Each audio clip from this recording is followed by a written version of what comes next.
Europe 1, historiquement vôtre avec Stéphane Bern. Les origines. Et pour conclure cette émission, on remonte aux origines, toujours avec Jean-Luc Lemoyne, Olivier Pouls, mais vous maintenant, David Cassel-Lopez, vous nous racontez les origines du jacuzzi. Oui, se baigner dans l'eau chaude, c'est une idée assez ancienne. On ne sait pas exactement depuis quand ça existe. Mais bon, comme les hommes de Cro-Magnon, ils avaient exactement le même système nerveux que nous, il y a très fort à parier qu'il y en a un jour qui a mis le pied dans une source chaude et qui a fait « Ouh », vous voyez, comme c'est agréable. Mais ensuite, il y a plein de civilisations antiques qui ont institutionnalisé les bains chauds. Les Romains, qui en ont construit dans tous les territoires où ils sont installés, même à Paris où leurs ruines existent encore. Ce sont les thermes de Cluny, adossés au musée du Moyen-Âge au quartier latin, toi-même tu sais. Mais pas que les Romains. Les Maures, les Scandinaves, les Japonais, tout le monde. Donc c'est dur de dire, ouais, c'est telle personne qui a inventé les bains chauds. En revanche, c'est très facile de savoir qui a inventé les jacuzzis modernes, puisqu'il s'agit tout simplement de Monsieur Jacuzzi. Voilà. Jacuzzi, traduction italienne de la fameuse tribune de Emilio Zola à l'époque de l'affaire Dreyfusio. C'est mon premier jeu de mots depuis 2019. Voilà, c'est pour ça que je l'assume qu'à moitié, mais profitez-en parce que ça n'arrive pas très souvent. L'histoire de la famille Jacuzzi, elle est très intéressante. C'est une famille nombreuse, originaire du nord de l'Italie, dont 13 membres ont émigré aux États-Unis au début du XXe siècle pour fuir la Première Guerre mondiale. Ils sont installés en Californie et comme ils étaient hyper inventifs, eh bien ils se sont mis à inventer des trucs. L'aîné de la fratrie, Rachele Jacuzzi, il a d'abord inventé une hélice d'avion super performante qu'il a réussi à vendre à l'US Air Force pour équiper les avions de l'US Air Force pendant la Première Guerre mondiale. Puis les 7 frères Jacuzzi, ils sont installés à Berkeley en Californie. Et ils ont fondé une entreprise qui fabriquait également des avions. C'est eux qui ont fait le premier avion avec un cockpit fermé qui s'appelait le Jacuzzi J7. Mais tristement, un des frères Jacuzzi, Giocondo Jacuzzi, est mort dans un vol à bord de cet avion. Et du coup, les Jacuzzi ont abandonné le business des avions.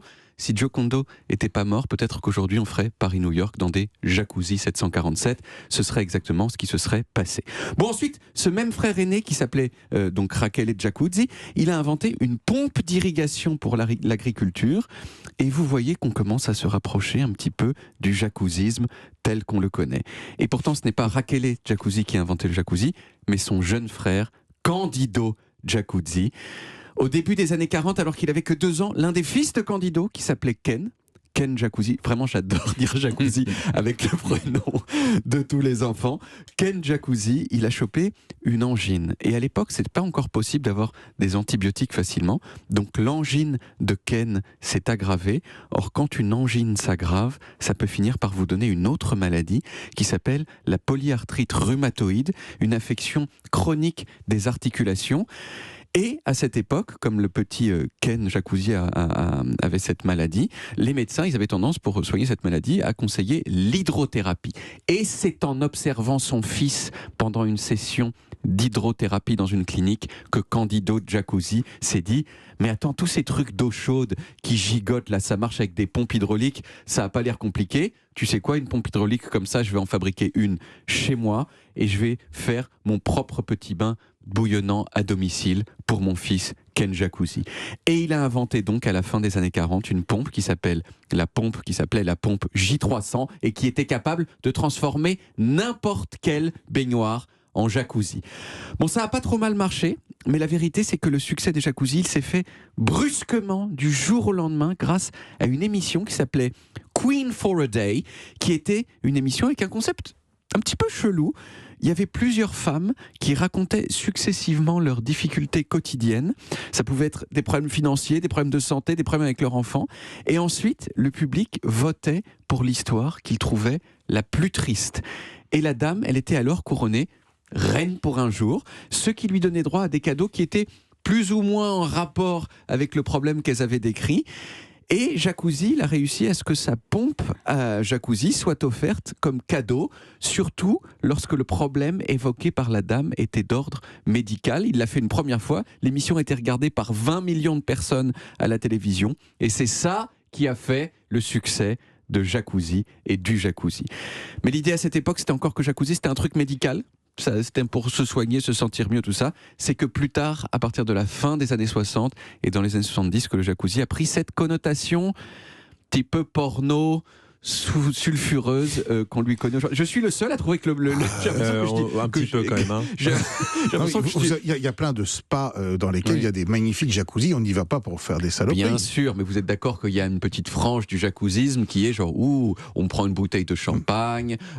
Mais regardez ce qui s'est passé dans Love Story. Que des clips de rap en fait. C'est ça. Mais voilà. Donc il y a bien une petite connotation. Comment ça s'est passé là avec Jean-Édouard et dans la piscine. C'était une piscine, mais je suis sûr qu'elle était plus chaude que la moyenne cette piscine. Et bien là, et en fait dans le sillage de la révolution sexuelle dans la fin des années 60, des années 70, eh bien les gens ils ont commencé à un petit peu fricoter dans les jacuzzis. C'est ce qui a fait cette petite réputation du jacuzzi, qui ensuite s'est ternie parce que à partir des années 80, c'était un peu lié effectivement dans le siège un bain de microbes. Voilà, un bain de microbes. Ils sont richissimes les jacuzzis, j'imagine. Ils ont profité de cette jacuzzi. invention. Alors Ken Jacuzzi est pas mort il y a si longtemps. Il est mort à la fin des années 2010. Et il a survécu tout ce temps-là. Alors, on ne sait pas si c'était grâce au jacuzzi, mais parce qu'il avait quand même les doigts comme ça. Enfin, il n'était pas très. À force de traîner dans le jacuzzi. Non, c'était sa maladie, sa maladie, et les jacuzzis lui ont permis de vivre sans doute plus longtemps. Et il touchait quelque chose sur les jacuzzis parce qu'il y a d'autres marques qui ont créé des jacuzzis. Oui. Donc ils avaient un brevet, on imagine. Il y avait un brevet, mais c'est un peu comme ça truc. Il s'agit guère que d'une pompe qui fait un peu de truc. Donc eux, ils avaient leur jacuzzi, mais ça a été copié. Ça a été copié sans doute en changeant un tout petit quelque chose à la pompe. Et donc non, ils touchaient pas sur la totalité des bains bouillonnants du monde. Ils touchaient sur leur jacuzzi à eux, quoi. Merci beaucoup, David. On retrouve les origines en podcast sur toutes les applis audio et en vidéo sur YouTube, Dailymotion et sur le site europe1.fr, où vous pouvez également retrouver toutes nos émissions.